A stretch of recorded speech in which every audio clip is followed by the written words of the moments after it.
नमस्कार दोस्तों, इससे पहले भी मैंने ब्लैक होल से जुड़ी बहुत सारे बातों के बारे में आप लोगों को बताया है। इसलिए आगे बढ़ने से पहले थोड़ा बता दूं कि अगर आप ब्लैक होल के बारे में और भी दिलचस्प बातों को जानना चाहते हैं तो मेरे द्वारा ब्लैक होल के ऊपर बनाए गए वीडियो को एक बार जरूर देखें। दोस्तों, ब्लैक होल से ज्यादा रहस्यपूर्ण चीज शायद ही कोई दूसरी ही इस ब्रह्मांड में मौजूद होगी। इसलिए अक्सर इससे जुड़ा हर एक सवाल और हर एक तथ्य काफी ज्यादा अनजान और आकर्षक होता है। ब्लैक होल के बारे में जानना मुझे भी बहुत ज्यादा पसंद है।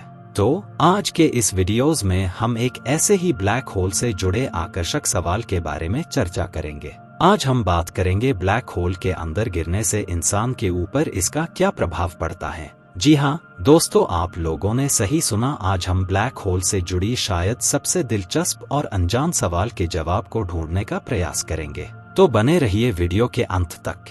ब्रह्मांड में ब्लैक होल के होने का रहस्य इंसानों को काफी समय पहले से ही पता लग गया था, परंतु इसके काले वर्ण और रहस्यमयी संरचना के कारण इसको लेकर वैज्ञानिकों के अंदर काफी ज्यादा वाद विवाद बने रहे। कुछ वैज्ञानिक कहते हैं कि ब्लैक होल का केंद्र यानी अनंत बिंदु को दर्शाता है, जिसका कि कोई अंत ही नहीं है। इसके अंदर का गुरुत्वाकर्षण बल इतना ताकतवर होता है कि इससे प्रकाश भी नहीं बच पाता।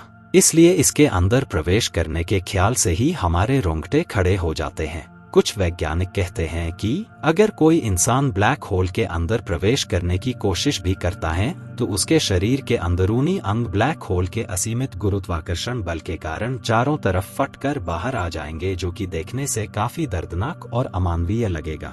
जैसे टूथपेस्ट के ट्यूब से टूथपेस्ट बाहर निकलता है, ठीक उसी तरह आपके शरीर के अंदरूनी अंग और जैविक तरल पदार्थ स्वतः मुंह या किसी दूसरे रास्ते बाहर निकल आएंगे। ऐसे में यह अवश्य ही कहा जा सकता है कि ब्लैक होल के केंद्र तक पहुंचने के बहुत पहले ही हमारी मौत निश्चित रूप से हो गई होगी। इसलिए अगर कोई इंसान ब्लैक होल के अंदर जाने का प्रयास भी करता है तो उसे ब्लैक होल के ताकतवर गुरुत्वाकर्षण बल को टालने के लिए कुछ बंदोबस्त अवश्य ही करना पड़ेगा। ब्लैक होल के अंदर आपके शरीर के साथ कुछ ऐसा होगा कि जिसके बारे में आप सोच भी नहीं सकते हैं। ब्लैक होल के अंदर आपके शरीर को चरम प्रतिकूल परिस्थितियों का सामना करना पड़ेगा।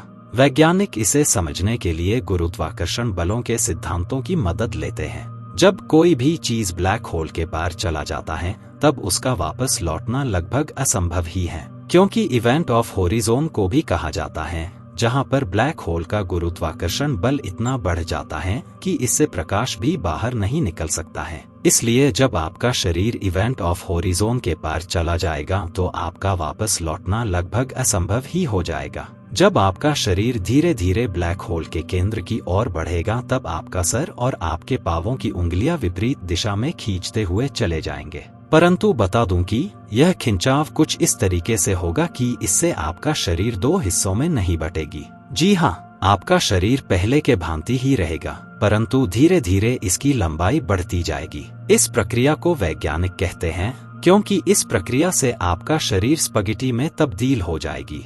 दोस्तों, देखने में स्पगेटी हूबहू की तरह ही दिखती है। तो आप जरा अभी अंदाजा लगाए कि आपका शरीर चाउमीन में बादल जाए तो वह कैसा दिखेगा।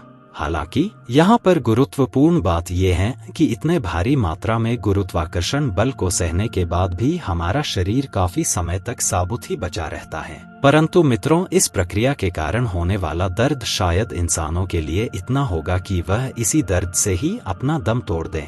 वैज्ञानिकों का मानना है कि इंसानी दिमाग चरम प्रतिकूल अवस्था में अपने आप बंद पड़ जाता है और इसके अंदर मौजूद कोशिका स्वतः विघटित होने लगते हैं। इसी वजह से जब आपका शरीर स्पगेटी बन जाती है तब आपके दिमाग के अंदर मौजूद कोशिका खुद व खुद नष्ट होने लगते हैं। इसी वजह से आप तुरंत ही बेहोश तथा उसके उपरांत मौत को प्राप्त हो जाएंगे। मरने के बाद हमारा शरीर धीरे धीरे सूक्ष्म कणों में विघटित होने लगती है। यह सूक्ष्म कण बाद में मौलिक कणों में परिवर्तित हो जाती है।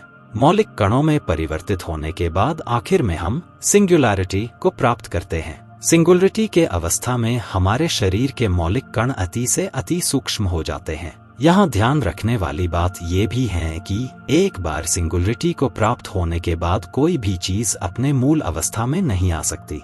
इसलिए एक बार हमारा शरीर सिंगुलरिटी को प्राप्त हो गई तो हमारा अस्तित्व उसी के साथ ही साथ हमेशा हमेशा के लिए मिट जाता है। हालांकि सिंगुलरिटी का प्रभाव ब्लैक होल के आकार पर निर्भर करता है। अगर आप हमारे सौरमंडल के आकार के जितने ब्लैक होल के अंदर गिर भी जाते हैं तो भी आपके शरीर की मूल संरचना बनी रहेगी। हमने ऊपर ब्लैक होल के अंदर गिरने के बाद आपके साथ क्या क्या होगा उसके बारे में चर्चा किया, परंतु अभी तक हमने ब्लैक होल के केंद्र तक पहुंचने के बाद क्या होता है उसके बारे में कुछ भी चर्चा नहीं किया है। इसलिए चलिए एक नजर इसके ऊपर डाल लेते हैं। तो जब आप ब्लैक होल के अंदर गिरने ही जा रहे हैं तो आपको प्रकाश के रफ्तार से गति करना पड़ेगा।